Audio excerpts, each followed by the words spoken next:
You know that feeling when you scroll through a dozen listings, each one promising unbelievable power in a tiny package, and then you finally get the box in the mail only to discover that the thing barely fits on your desk and the performance isn't what you expected?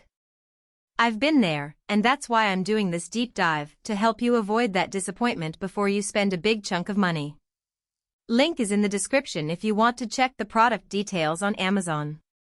The Lenovo ThinkStation P3 Tiny Gen 2 is marketed as a monster-sized workstation squeezed into a footprint that's smaller than a laptop.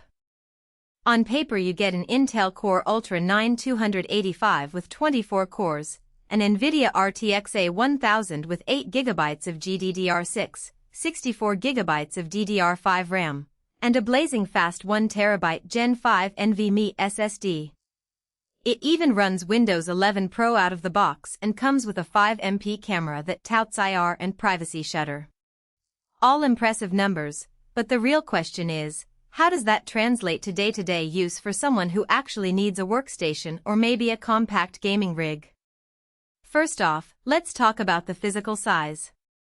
The P3 Tiny is literally a desktop that could sit on top of a monitor. That's great if you have a minimalist setup or a cramped office space, but it also means you're limited on ports and upgrade paths.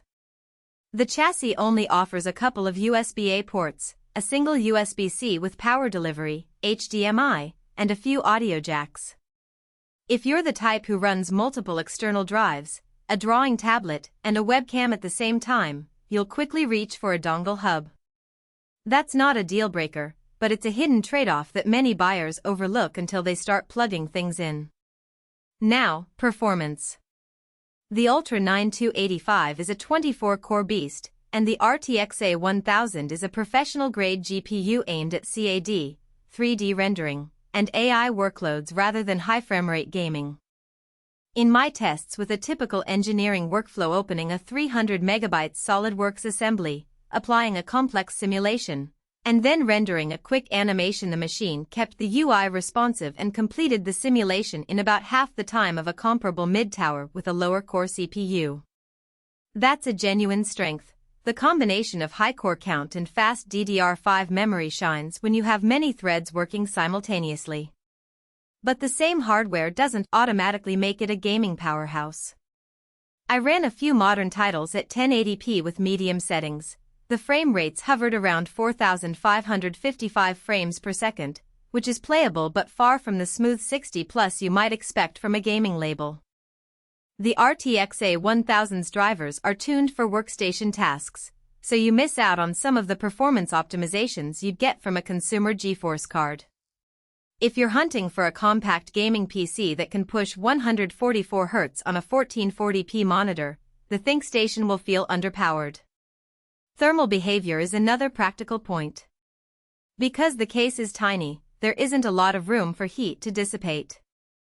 Lenovo uses a single fan that pulls air across the CPU and GPU heat pipes, and under sustained loads the system's temperature climbs into the high 70s Celsius. The fans kick up noticeably, which isn't a problem for a silent office, but if you're planning to leave it on for long rendering sessions you'll hear that whine. It's not a failure, just a reminder that you're dealing with a densely packed box. Let's talk about the storage and memory. A 1TB Gen5 NVMe SSD delivers snappy boot times. Windows 11 boots in under 10 seconds and loading large project files feels instantaneous. However, the SSD is soldered to the motherboard, meaning you can't swap it out for a larger drive later. If your workflow grows beyond a terabyte, you'll need to rely on external Thunderbolt or USB-C storage, which adds cost and complexity. The 64GB of DDR5 RAM is more than enough for most professional workloads, but again it's a Sodom form factor, and upgrading beyond 64GB would require replacing both modules, not just adding another stick. Who should actually consider buying this thing?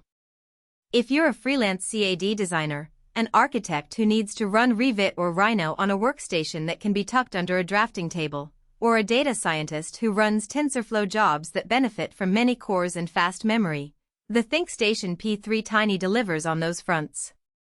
Its compact size lets you keep a clean desk, and the vPro features give you remote management capabilities that large enterprises love. The built-in IR camera and privacy shutter also add a layer of security for video calls, something that can be a real plus for consultants working from home.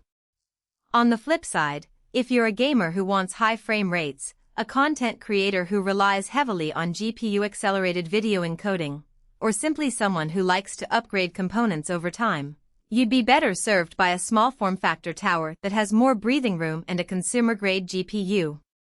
The price tag for the P3 Tiny is also steep relative to what you actually get in terms of gaming performance, and the 2-star average rating from nearly 400 reviewers hints